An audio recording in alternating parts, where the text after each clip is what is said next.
तब कुछ विमान और कमांडो में ईरानी सेना का सीधे मुकाबला करने लगे। ऐसी स्थिति बन गई थी। उनकी कोशिश थी कि ईरानी सेना घायल पायलट तक किसी हाल में ना पहुंच सके। बाकी हेलीकॉप्टर, जेट और कमांडो घायल पायलट को निकालने में लग गए।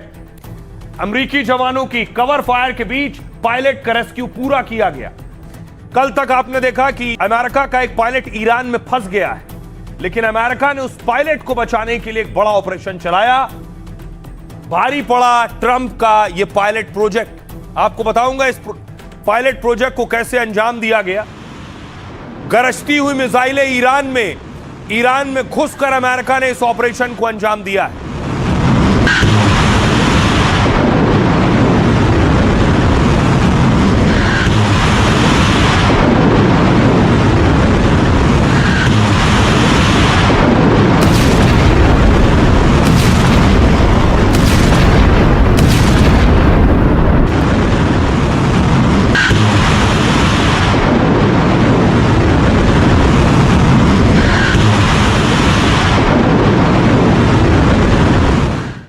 गरजती हुई मिसाइलों के बीच अमेरिका को अपने पायलट को छुड़ाना था। अमेरिका ने अपने सारे हथियार, चाहे वो फाइटर्स हो या हेलीकॉप्टर्स हो, अपनी एयरफोर्स को उतारा।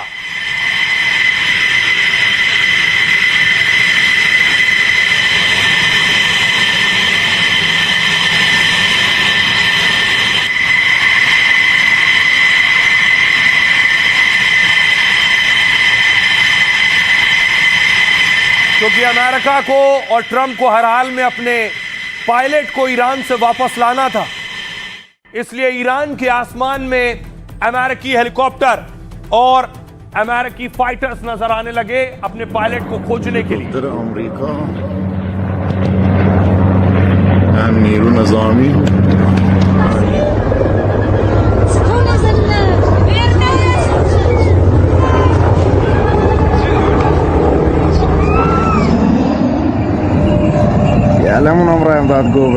ये आप देख रहे हैं ईरान के आसमान में अमेरिका के ब्लैक हॉक ढूंढ रहे हैं अपने पायलट को।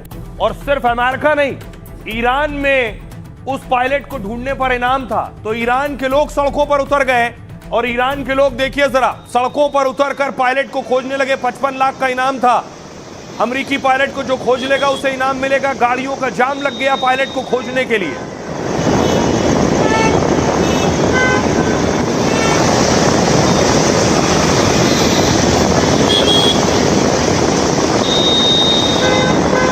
जाम देख रहे हैं, लंबा चौड़ा जाम, ये ट्रंप के पायलट को ढूंढने का जाम है। ईरानी लोग ढूंढ रहे हैं कि कहीं तो मिल जाए, जहां मिल जाए। इनाम रखा गया था 55 लाख रुपए ढूंढने वाले को मिलेगा।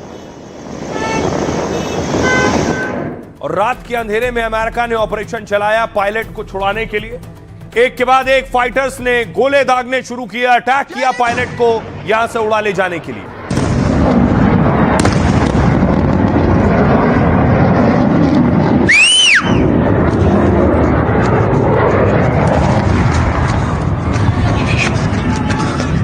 या खुदा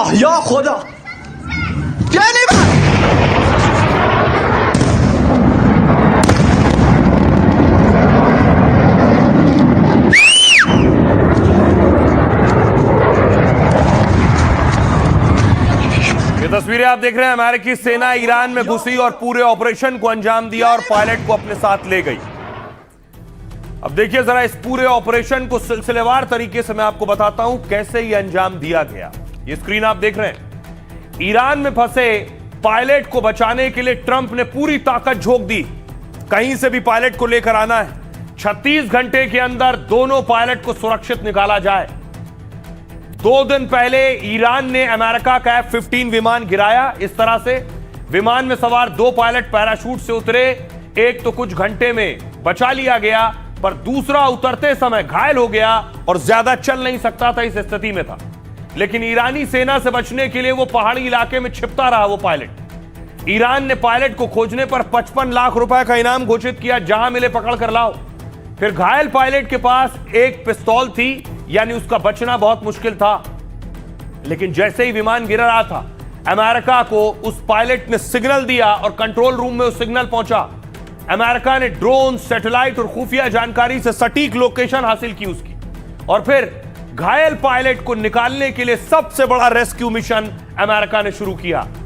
अपने दर्जनों फाइटर उतार दिए, सैकड़ों स्पेशल कमांडो और दर्जनों लड़ाकू विमान अंधेरे में ईरान में दाखिल हुए। जैसे ही अमेरिकी सेना और उनके जवान पहाड़ी इलाकों में पायलट को ढूंढने के लिए बढ़े, ईरान की सेना गोलीबारी और बारूदी हमला कर उन्हें रोकने में जुट गई, कुछ इस तरह से। तब कुछ विमान और कमांडो में ईरानी सेना का सीधे मुकाबला करने लगे। ऐसी स्थिति बन गई थी, उनकी कोशिश थी कि ईरानी सेना घायल पायलट तक किसी हाल में ना पहुंच सके। बाकी हेलीकॉप्टर, जेट और कमांडो घायल पायलट को निकालने में लग गए। अमेरिकी जवानों की कवर फायर के बीच पायलट का रेस्क्यू पूरा किया गया। रिपोर्ट है कि घायल पायलट को इलाज के लिए ईरान से कुवैत ले जाया गया है। कुवैत में उसका इलाज चल रहा है और अमेरिका के लिए एक बहुत कामयाब ऑपरेशन था, वरना अमेरिका और ट्रंप के लिए बहुत फजीहत होती कि उनका एक पायलट ईरान के कब्जे में। इस पर नेतन्याहू शुक्रिया अदा कर रहे हैं और हौसला अफजाई कर रहे हैं। सुनिए क्या कह रहे हैं। Congratulations, President Trump. मेरे दोस्त डोनाल्ड, एक बार फिर आपके लीडरशिप ने अमेरिका को शानदार जीत दिलाई है। अमेरिका के निडर योद्धाओं ने जिस तरह अमेरिकी पायलट को बचाया, इससे सभी इजरायली बेहद खुश हैं। ये साबित करता है कि अगर कोई चाहे तो असंभव चुनौतियों का सामना कर अंधकार और आतंक की ताकतों पर जीत हासिल कर सकता है। इस रेस्क्यू से एक बात साफ हो गई है कि कोई भी पीछे नहीं छूटेगा। यही हमारा मूल मंत्र है,